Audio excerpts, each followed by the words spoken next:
পৃথিবীর এমন এক রহস্য যা আজও বিজ্ঞানকে হতবাক করে রেখেছে।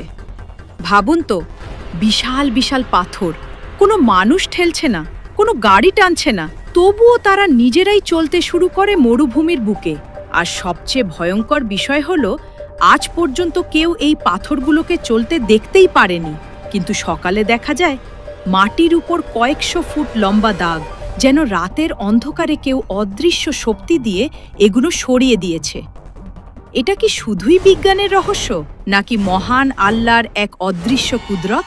ভিডিও শেষ পর্যন্ত দেখুন, কারণ শেষের তথ্যটি আপনাকে সত্যিই অবাক করে দেবে। মার্কিন যুক্তরাষ্ট্রের ক্যালিফোর্নিয়ার ডেথ ভ্যালি অঞ্চলে রয়েছে রহস্যময় সেলিং স্টোন বা চলন্ত পাথর। বছরের পর বছর ধরে এই বিশাল পাথরগুলো নিজেরাই স্থান পরিবর্তন করে যাচ্ছে। নরম কাদামাটির উপর রেখে যাচ্ছে লম্বা লম্বা দাগ। কিছু পাথর সোজা পথে চলে, আবার কিছু হঠাৎ করেই দিক পরিবর্তন করে।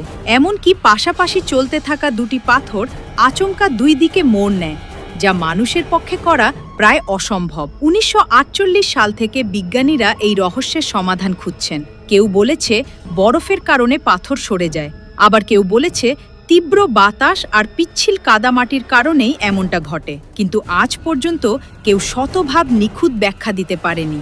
ইসলামী গবেষকদের মতে এটা মহান আল্লাহর এমন এক কুদরত যা মানুষকে তার অসীম শক্তির কথা স্মরণ করিয়ে দেয়। কারণ আল্লাহ চাইলে জড় বস্তুকেও এমনভাবে পরিচালনা করতে পারেন যা পুরো মানবজাতিকে বিস্মিত করে দেয়। এই রহস্যময় ঘটনাটি সম্পর্কে আপনার মতামত কি? কমেন্টে অবশ্যই জানান।